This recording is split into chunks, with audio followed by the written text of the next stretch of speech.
يلوموني العذال في مطلب العلا،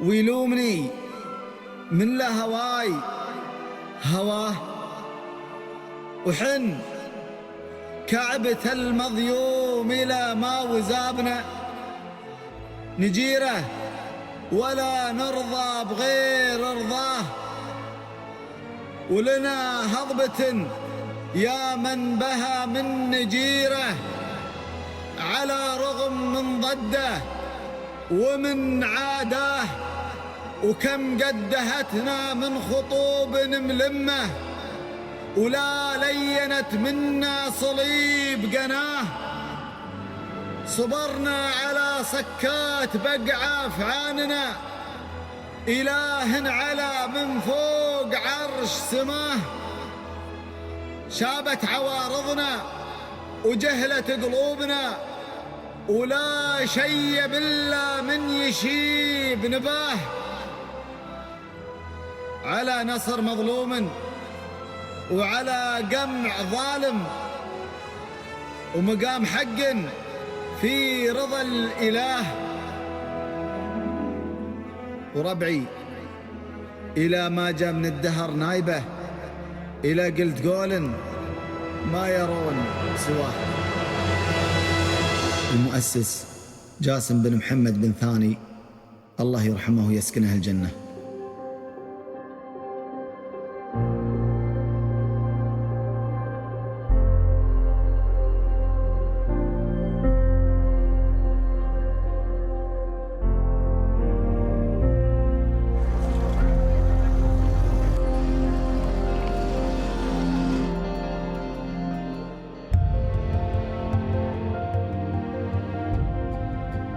صحيح أننا دولة غنية بإراداتها وطموحات شعبها وقدراته، ولكننا أيضا دولة ذات رؤية، ولهذه الحقيقة جذور في تاريخنا ومجتمعنا.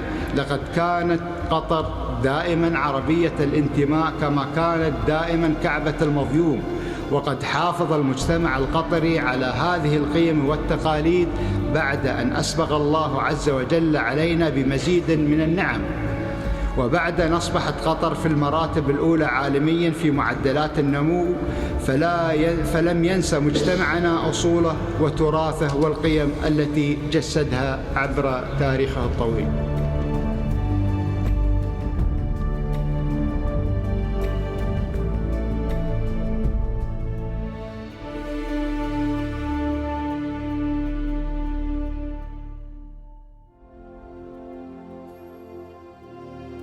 أول ما صار الكلام عن الغاز في قطر كان في الخمسينات، لكن في 1970 صار مؤكد احتياطي غاز موجود في قطر. طبعا كانت المشكلة اللي تواجهنا أن أسعار النفط متدنية، وسعر الغاز عندنا يمشي مع سعر النفط، إذا ارتفع النفط ارتفع الغاز، وتكلفة إنتاج الغاز كانت ضخمة.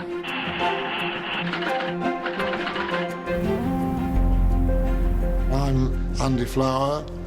I now work as an independent consultant focusing on LNG. I worked for BP for 32 years, from 1969 to 2001. It wasn't so much whether there was a demand for gas, it was a question of could you move the gas to the places where it was needed for consumption. Natural gas is not as easy to transport as oil is. There's not as much energy in each cubic metre of gas or LNG. Getting LNG exports up and running was quite a challenge because they had to find long-term take-or-pay customers before the whole infrastructure had been built at this end, and that required people both to look at whether there was going to be a secure supply of gas over that period, both technically and in terms of whether it was going to be politically stable over that period of time as well. The other big game-changing thing which the Qataris did was by having open competitive tender for the development of the LNG facilities in the country. They were able to drive the price down to make the whole process of producing gas very much more attractive to customers.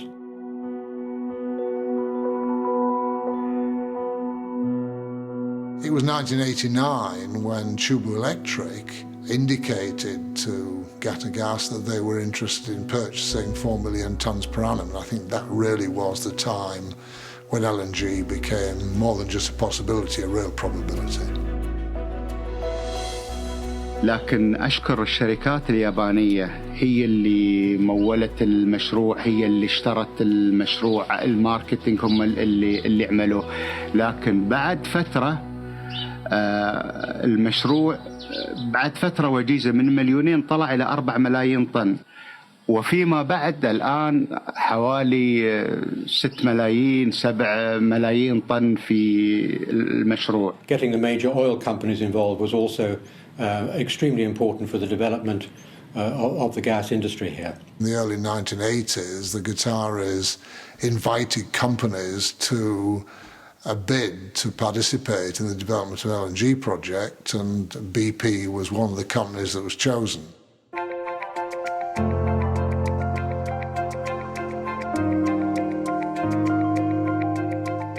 For Shell, it was clearly an honor to have been selected by Qatar to be a partner in the LNG developments based on His Highness the Emir's vision. Gas became the revolution in terms of access, in terms of being cleaner than oil, in terms of being used reserves.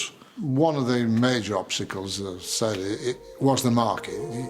These projects, even in those days, we were talking about investing something of the order of $2.5 to $3 billion.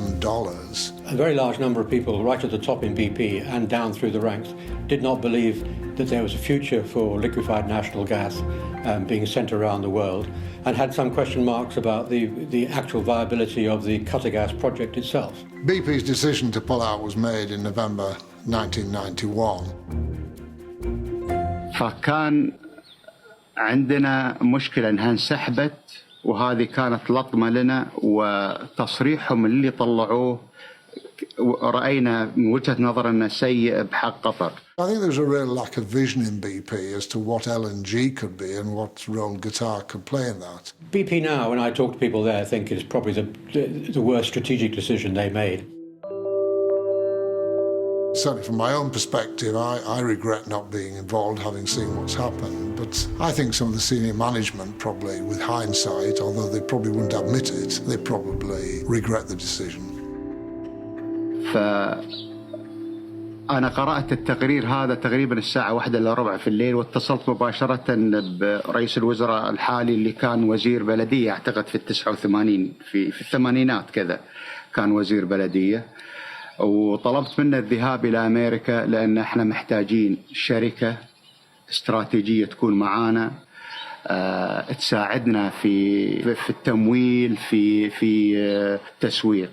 Well, it was very fortunate for Qatar when BP pulled out that Mobil stepped straight into the breach, and so there was not very much of a hiatus before they were able to carry on with the development of the project.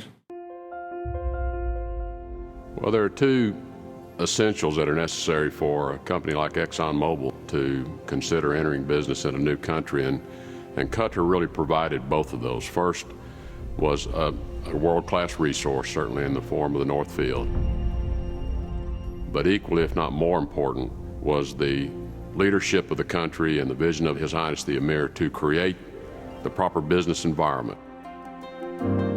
وأشكر أنا للأمانة أشكر شركة موبل اللي أتت إلى قطر وقدمت $300 مليون قرض إلى قطر، وليس للحكومة، على المشروع، في وقت كانت فيه أسعار النفط حوالي 6 أو 7 دولار. LNG has been growing remarkably quickly. A lot of that actually is the Qatari expansion. I mean, clearly it's had to have vision and leadership, and that's certainly come right from the top, from the Emir. To have got from a stage of loading their first cargo of LNG at the end of 1996 to a position where they became the world's largest producer in 2006, and today they're producing 3 times as much as anybody else is truly amazing, and couldn't have been done without vision and leadership. Shell has now invested more in Qatar than in any other country in the Shell Group where we operate. And I think this is a good kind of proof that the long-term visionary leadership of Qatar is actually paying out.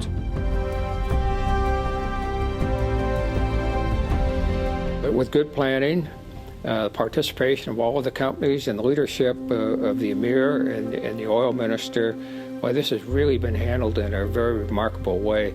And the rest of the world really has stood by and watched. They need the energy, of course, but have watched the development of the LNG within Qatar in amazement, and the country really needs to be congratulated on a significant achievement. I think one of the visions which allowed Qatar to become such a big producer was the decision to move the site of the plant from Said to the south of Doha, which was the original plant site, up to Ras Laffan, which at the time was an undeveloped piece of land. احنا في 89 كان عندنا يعني خيارين. في أحد يتبنى خيار مدينة سعيد. أنا كنت أتبنى مدينة راس لفان لأن الغاز أقرب إلى راس لفان. في نفس الوقت احنا كان هدفنا 30 مليون طن، وإذا نظرنا إلى 30 مليون طن وما بصاحبة من صناعات في تسييل الغاز أو صناعات مكملة مسعيد كانت صعبة أنها تتحمل هذا. فأنا اتخذت قرار 1989 أن نتجه إلى راس لفان. The Emir inaugurated the site, which is now, as you can see, not anymore a stone, but one of the biggest LNG complex in the world. In fact, the biggest. And that would give them the basis to expand from that single Qatargas project, which was the original plan, 6 million tons, up to 2 LNG plants now, which jointly produce about 77 million tons a year. هو أي مشتر للغاز يأتي وينظر إلى مدينة راس لفان وميناء راس لفان يعرف أن احنا جاهزين لتلبية طلباتهم من الغاز. نجد نفسنا أن من أهم الدول اللي تصدر الغاز للعالم، ووجدنا نفسنا أن احنا دولة ليس فقط تصدر الغاز المسافات قريبة منها، بل إلى 23 دولة من أمريكا إلى اليابان إلى تايوان، الصين، كوريا الجنوبية، أوروبا، إسبانيا، إيطاليا. في قطر احنا عندنا مصداقية في التعامل، احنا ما في يوم أخلنا بعقد، بالعكس احنا كذلك مرنين. اولا يعني الحسن الحظ ان احنا نجحنا في تصدير الغاز. طبعا تصدير الغاز جاب لنا مداخيل اضافية. المداخيل الاضافية اللي جات لقطر وظفناها في مجال البنية التحتية من طرق، موانئ، مطارات، في التعليم، وهذا قطاع بالنسبة لنا مهم لأن مستقبلنا يتوقف على التعليم الجيد اللي يعطي فرص للقطريين ويرفع من المواهب القطرية. It's a country developing itself and using its muscles, its money, not only for energy, but for being an example of what was considered in the old days a small emerging country as one of the major actors, even if the country remains small in terms of superficie, in terms of square meters, but it's big in terms of what it brings to the planet. They're very good at managing the relationship with the buyers, and I think that's really one example of that is the way they responded to the earthquake and tsunami in Japan on March 11th last year. Japan was left with a lot of its nuclear power unusable.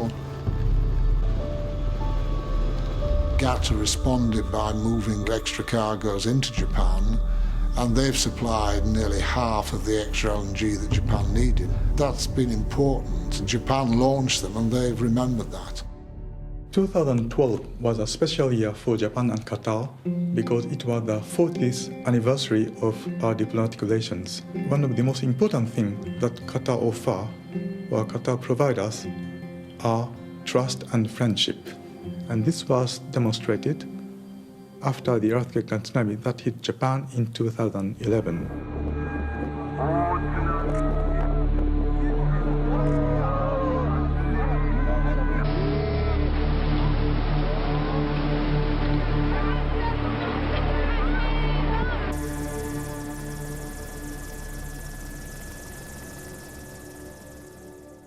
こんにちは。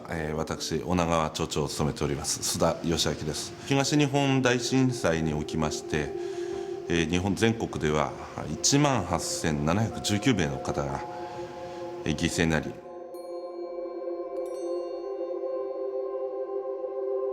3分の2以上にあたる建物が津波によって全て流され、各自治体市町が被災している中で被災した割合率で言いますと最大となったのが我が町の被害状況でございます。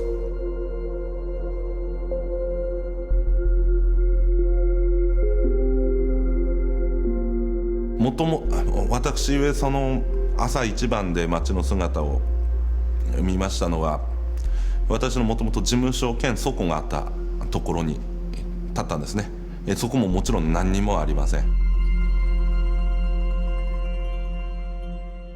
とりわけその中において冷蔵設備、これをどのように普及させていくかというのが大きな課題だったんですね。で、魚を取る加工屋さんが買う、それにしてもストックをしておく場所が必要なわけでありますが、その機能が8割以上我が町では津波によって失われてしまいました。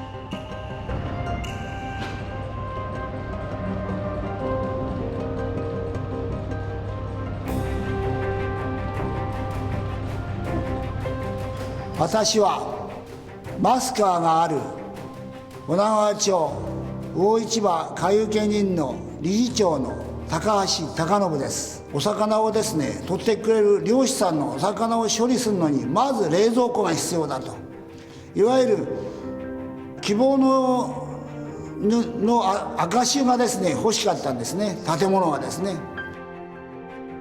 最初カタール国から支援があると、カタールフレンド基金というのがあって水産業を支援したいというご意向を持っていらっしゃるというお話を伺った時には、本当に大変まずありがたい話だなというふうに感じさせていただきました。でまた同時にまずなぜカタール国としてそこまでして日本に対してしていただけるのかというような、疑問っていうんでしょうかね、ふわっとしたなんでだろうという気持ちはあったわけですが、それをお話を伺うにつけ、この40周年という迎える今日だからこそなんだと思いますが、一番最初にそのカタールの資源のですね、それをサポートしまた開発していただいたのが、日本の電力会社であったというようなお話を伺いまして、日本に井戸を掘ったですね、人のことを忘れるなという言葉がありますが、まさにそういうお話を伺わせていただきまして、今回本当に巨額の資金援助をいただく中で、マスカー、私たちの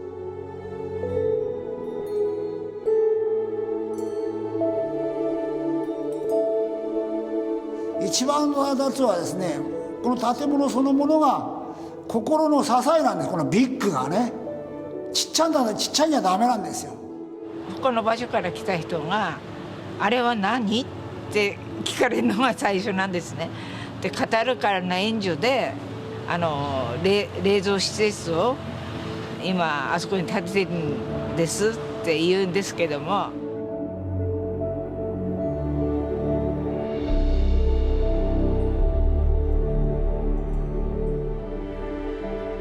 辺りにそれが立たないとやっぱりこんなふうに仕事もね、サンマも魚も入ってこないだろうし、船も入ってこないし、それは本当に大変嬉しいことだなって感謝してます。この女川町がマスカーカタールの国のおかげですごく助かるだろうなというふうには感じてましたね。ありがたく思ってます。はい。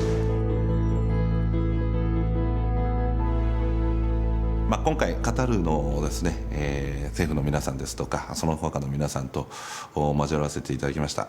もちろん宗教種族も違えば生活スタイルも全く違うという中ではあるんですけれども、非常に心の温かい、また何て言うんでしょうか、本当に我々と変わらないよねというようなですね、非常に親近感を持たせていただいております。はい。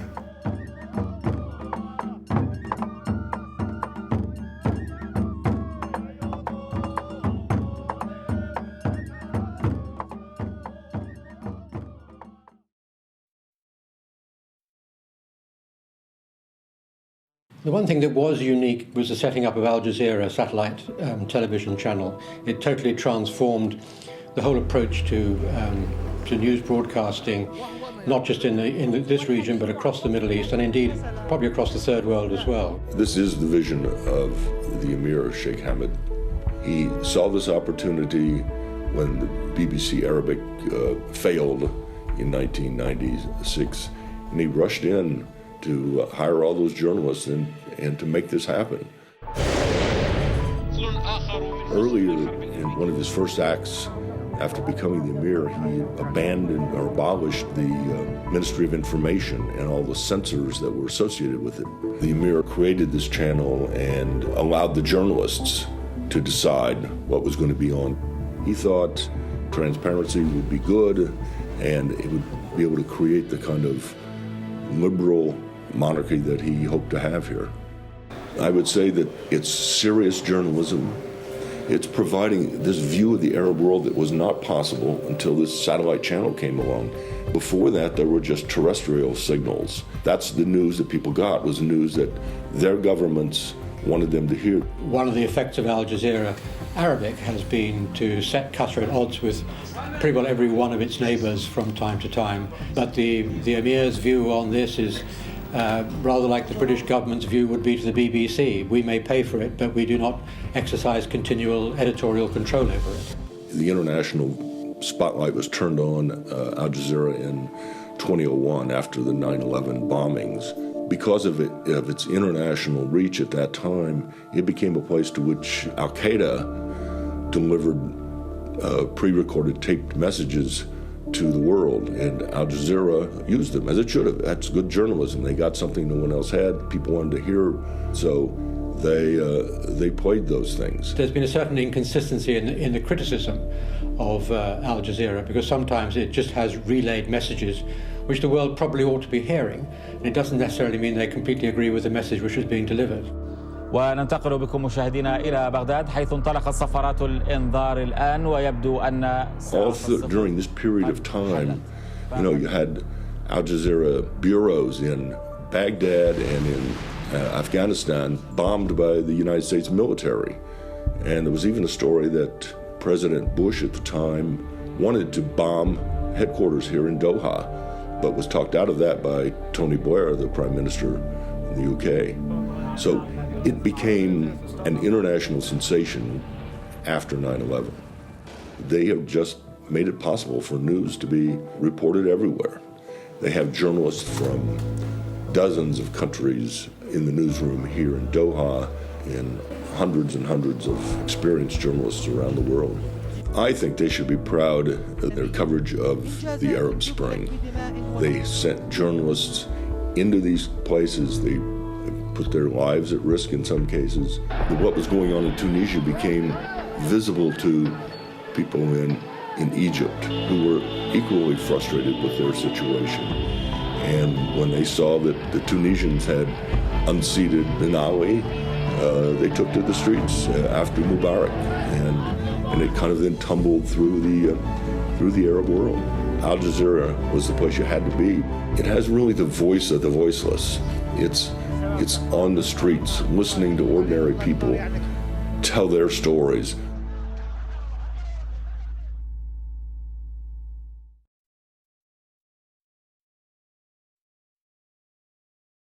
What makes the Emir's foreign policy unique is that he does not come from a particular ideological standpoint. He has not been a person just to look what others in the region are doing and to follow them. He looks at what's in the interests of Qatar, what is actually the real issue at dispute and approaches things from that aspect.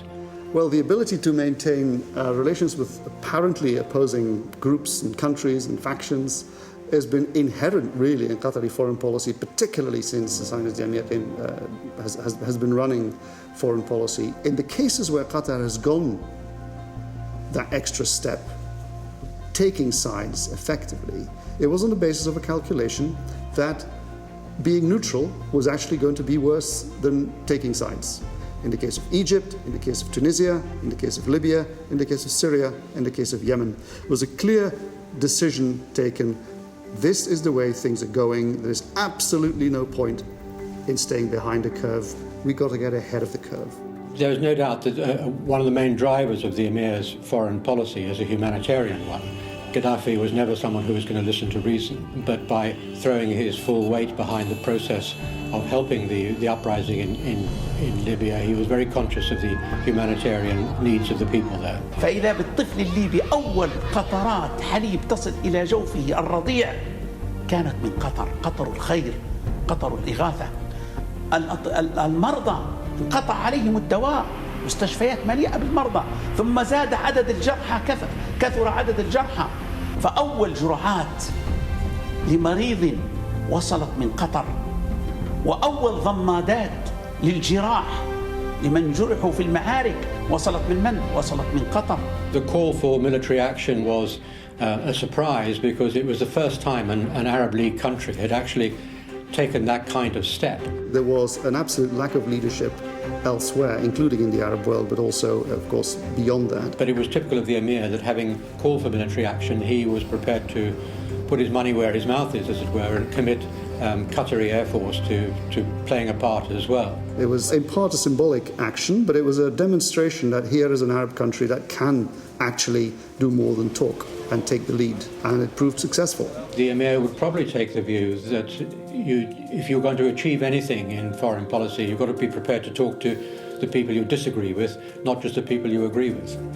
So when events started to go wrong in Syria, he pushed very hard for a political reconciliation process early on.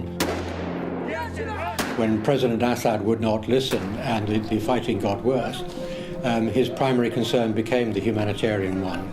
And I think that's one of the reasons why he's been supportive of a military intervention there to try to bring the conflict to an end as quickly as possible.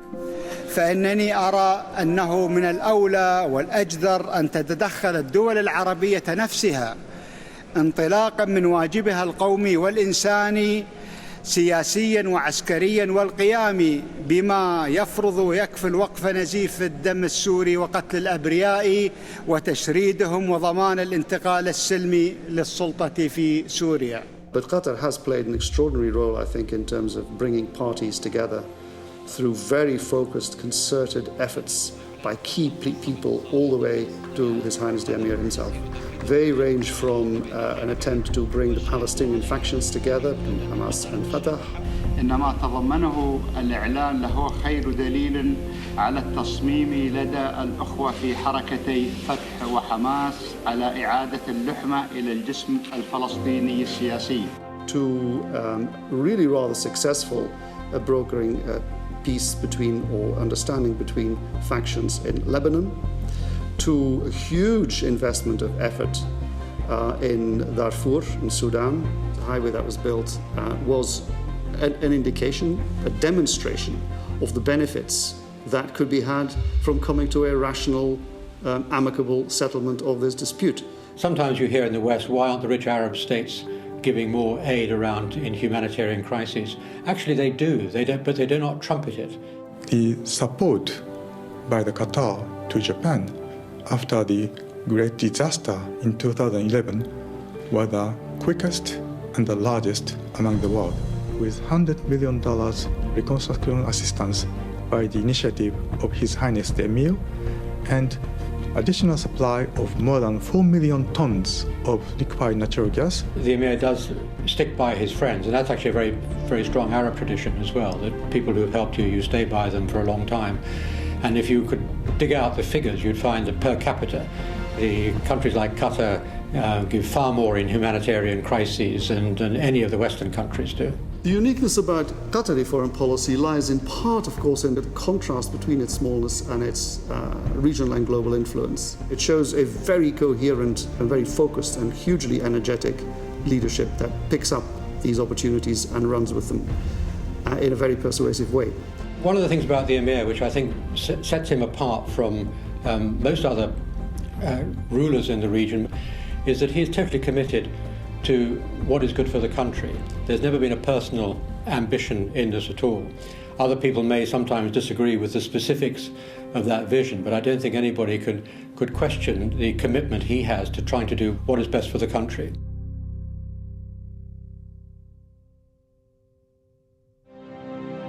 The winner to organize the 22 FIFA World Cup is Qatar.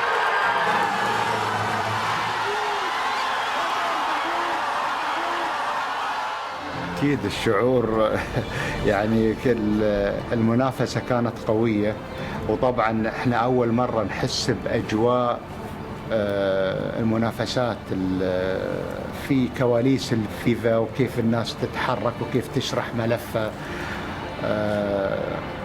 وطبعا أنا لابد كلمة تقدير للفريق اللي معظمهم أقل من 25 سنة اللي قادوا فايل قطر إلى فيفا واللي أثمر عن استضافة قطر للمونديال 2022. I think the World Cup bid was an example of how the Qataris are able to mobilise their extraordinarily strong soft power. They got some extremely good names behind them. They put together a very compelling bid. And of course, unlike many other countries in the world, if they say they are going to do something, no one turns around and says, "Can you afford it?" Because they can afford it. I'm the dreamer, but nunca creía que Qatar va a organizar campeonato del mundo.